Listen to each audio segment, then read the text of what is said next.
এটা হচ্ছে মালিয়া। তো আমি সকালবেলার ভিউজটা তোমাদের দেখাচ্ছি। তো তখন টাইম হবে তোমার 6:30, ঠিক আছে? তো দেখো এখনই মন্দিরের ভিতরে কত ভিড়, কত সবাই যারা জল আনতে গেছিলো তারা আপাতত সবাই ভোলে বাবার কাছে যাচ্ছে। তো তোমরা সকলেই জানো মালিয়াতে একটা শিব ঠাকুরের মানে যে 25 টাকার একটা মূর্তি আছে, তো সকলে সেই মূর্তিতে জল ঢালার জন্য যাচ্ছে। তো এখানে টুকটাক কয়েকটা মেলাও বসেছে, এই যে শিব ঠাকুরের মন্দিরটা।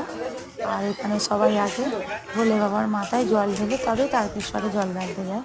তো দেখো এরা সব জল ঢেলে নিয়েছে। আর এটা হচ্ছে মন্দিরের চারপাশটা তোমাদেরকে ভিডিওটা করে যতটুকু দেখাবো ততটুকু দেখিয়ে দিচ্ছি। আপাতত এইটুকু মতনই ভিডিও করতে পেরেছি, কেননা প্রচণ্ড ভিড় ছিল। আর সকালবেলা দেখি বেশি ভিড়।